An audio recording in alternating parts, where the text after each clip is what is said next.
Olá, meus amigos, tudo bem? Agora vamos fazer aqui uma questãozinha bastante comum aí nesse tipo de assunto, né? Que é o movimento de partículas carregadas dentro de um campo magnético. E aí, como a gente já viu na teoria, ela vai descrever aí um movimento circular e a gente vai aprender aí a calcular, obviamente, o raio da trajetória, ou seja lá o que for que ele vai dar pra gente. Então ele fala o seguinte: um próton, carga Qzinho e massa Mzinho, penetra numa região do espaço onde existe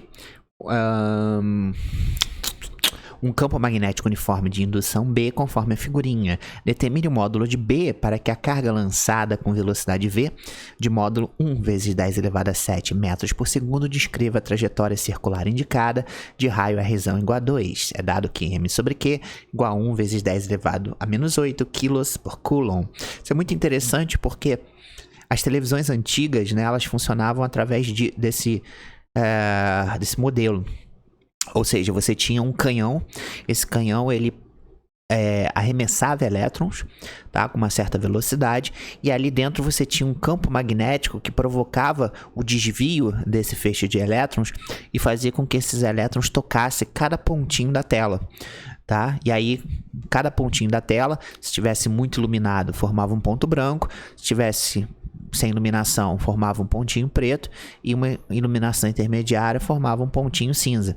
E a constituição disso é que dava a imagem que a gente observava na televisão.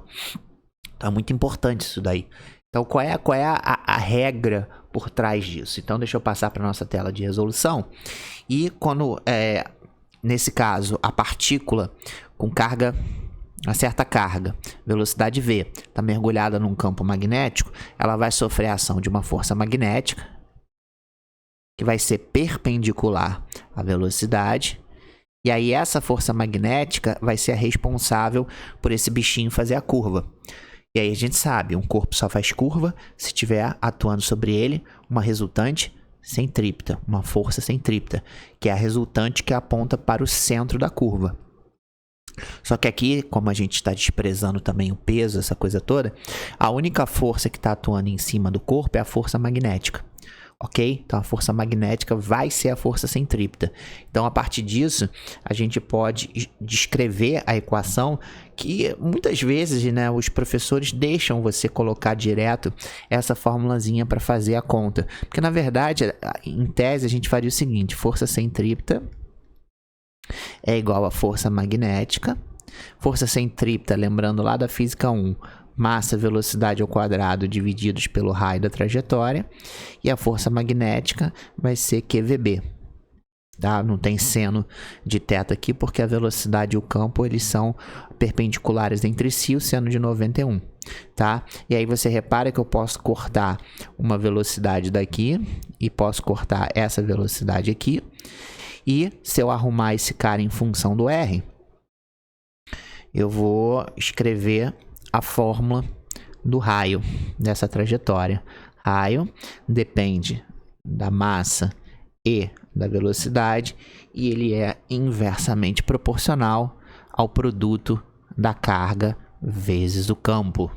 Certo? Então é essa formulazinha que a gente vai usar. Então, como eu falei, muitos professores deixam usar essa fórmula em vez de você fazer, né, a força centrípeta igual a força magnética, etc. Ok? Bom, eu tenho raio? Tenho, né? Ele falou que o raio vale 2 metros. Então, beleza, tá em metros, fechou. Eu tenho a velocidade? Tenho. A velocidade é 1 vezes 10 elevado a 7 metros por segundo. Tá em metros por segundo, beleza. Que mais? E ele deu aqui uma coisa que às vezes é comum aparecer.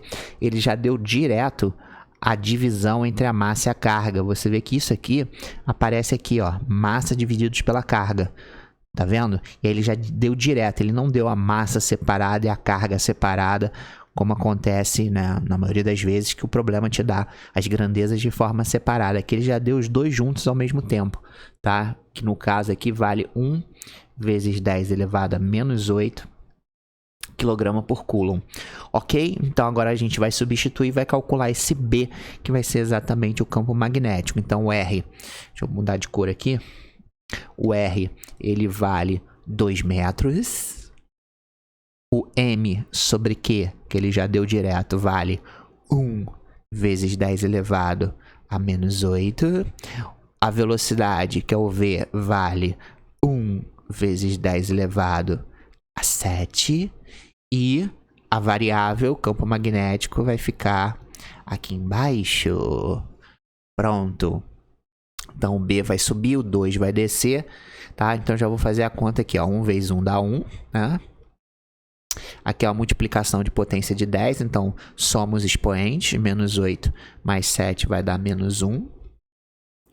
Certo? E aí, o 2 desceu, né? Porque o B vai subir, multiplicando cruzado. Nessa altura do campeonato, você já está esperto com matemática. E aqui, esse negócio vai dar 1 divididos por 2, vai dar 0,5 vezes 10 elevado a menos 1, que é a mesma coisa que 5 vezes 10 elevado a menos 2. Unidade de campo magnético é Tesla. Tesla, esse nome está na moda, por causa aí dos carros elétricos que estão sendo produzidos para a empresa que tem esse nome Tesla. Mas Tesla vem de um dos grandes cientistas da humanidade, que talvez não tenha tanto reconhecimento quanto deveria, que inventou um monte de coisa, que é o Nikola Tesla. Tá ok? Então tá aí. Então a formulazinha do raio, mv sobre qb, e a gente consegue aí determinar o que a gente quiser. Geralmente, às vezes ele pede o raio, tá? O campo magnético talvez seja um pouco mais raro, mas aí nessa questão ele pediu para calcular exatamente isso. Tudo bem? Então um grande beijo, até a próxima. Adiós.